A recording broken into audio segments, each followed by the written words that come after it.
الاسم محمد إبراهيم السيد، والشهرة الشيخ جابر الرخ، البلد قلفاو، مركز سوهاج.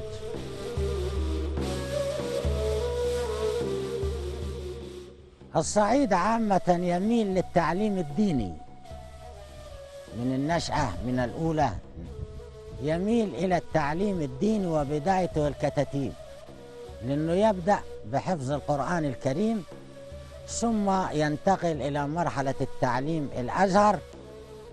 وكان الأزهر في القاهرة فقط، فمعظم من يحفظ القرآن هنا في الصعيد في الكتاب يذهب إلى القاهرة، اسمه مجاور، يدرس العلوم الدينية أمام الشيخ بجوار العمود في الجامع الأزهر، ويسمى الأستاذ.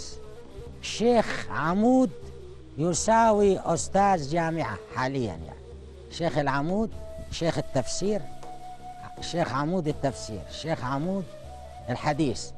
بعدد المواد الأزهرية في سنة 43 فتح معهد سوهاج الديني، ضم طلبة من مراكز محافظ السوهاج كلها، وتخرج منه العديد من العلماء. وطبعا العلماء يعني أشهر العلماء الموجودين في الصعيد ما ننساش الشيخ المراغي وهو معروف، وطبعا في الأدب الشيخ الجندي، الأستاذ الجندي من الجزيرة الشندويل، وطبعا العلماء من قرية قلفاو الأستاذ الدكتور محمد خلف الله أحمد. وهذا طبعا أيام البعثات اللي كانت تذهب إلى أوروبا، ذهب إلى البعثات اللي هي كان يذهب لها طه حسين والمجموعة دي.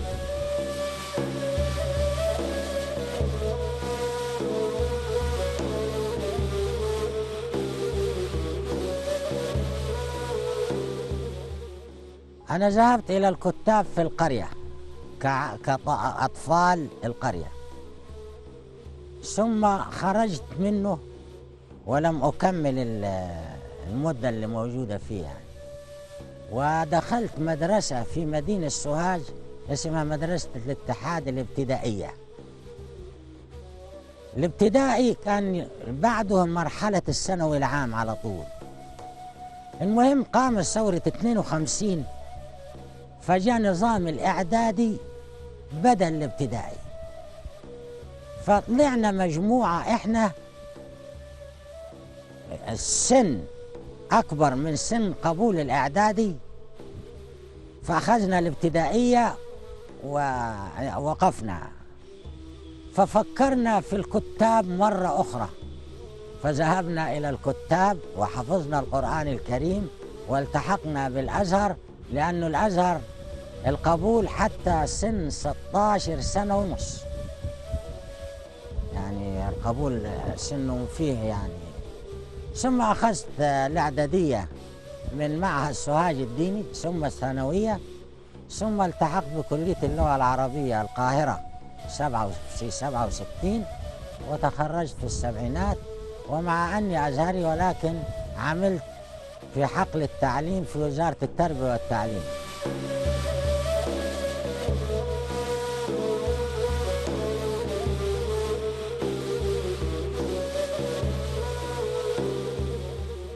أحب أسمع الشيخ ياسين لأنه بيقول قصائد لابن الفارض، ويقول قصائد كويسة، وربنا أعطاه موهبة الصوت، لأنه مش كل واحد يقدر يجذب السامع. يعني كان اللي يزوج ولد يعمل فيه ذكر ويجيب مداح ينشد الأناشيد الدينية، واللي يعمل فرح، اللي يعمل مناسبة لله، ليلة لله، وهكذا. فطبعا كسر المدح، وكل مداح حسب لغته وثقافته. يعني المداح اللي هو متعلم تجده يحفظ من بعض القصائد اللي هي قيلت في التصوف، واللي أمي تجده يقول يعني أمور تناسب ثقافته وتعليمه وطبعه كده على كد الحال يعني.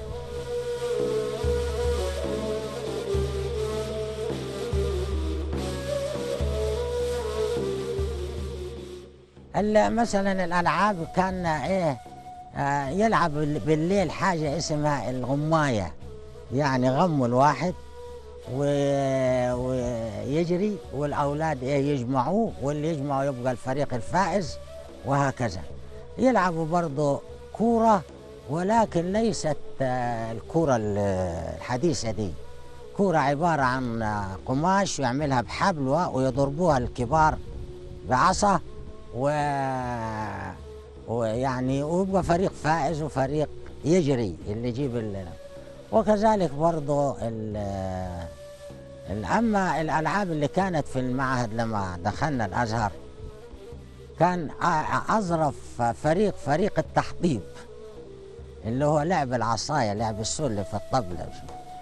كان فيه الفريق التحطيب ده هو الوحيد في معهد سوهاج، لأنه جامع من القرى، فكان فيه شوب والطلبة كبار سن ويلعبوا فريق التحطيب ده، ويباري في معاهد أخرى وله جوائز وتمام بالنسبة لل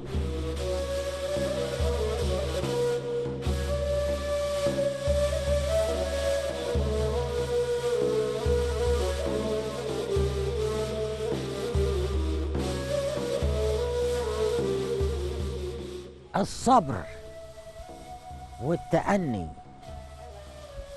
يجعل الإنسان يصل إلى ما يتمنى، لأنه طبعا التسرع ده ما بيقضيش مصلحة يعني. إنما أنصحهم بالصبر والتأني في كل أمور الحياة حاليا بالنسبة للشباب، على أساس اللي بيدرس يبعد عن القلق ويصبر، يصل إلى المؤهل ويصل إلى اللي عايزه. كذلك اللي بيزرع يصبر، يتحلى بالصبر، لأنه يعني لا يقلق. كل الأمور اللي احنا محيطة بينا محتاجة إلى الصبر والسعي. الرضا في رأيي الشخصي هو السعادة، سعادة الإنسان لو حاز الرضا بحق. لو رضي بحق يبقى هنا يعيش الإنسان في بيت الرضا، يبقى في بيت السعادة. السعادة هي الرضا بالموجود. نحلم بالنسبة لمصر إنه الأيام القادمة ستكون أفضل من الأيام التي مضت، يعني المستقبل بس يحتاج برضه يحتاج إلى الصبر. ما فيش حاجة في يوم وليلة يعني تتم. فالمستقبل لمصر قادم ومستقبل مزهر بإذن الله، ونطمئن الشباب والصغار واللي قادمين أيامهم ستكون أفضل بإذن الله من الأيام السابقة. ليه؟ لأنه فيه وضوح وصراحة لأمور كثيرة كانت غائبة عن الكبار والصغار، اللي هو المطبخ السياسي ده كان مخفي، أصبح دلوقتي واضح.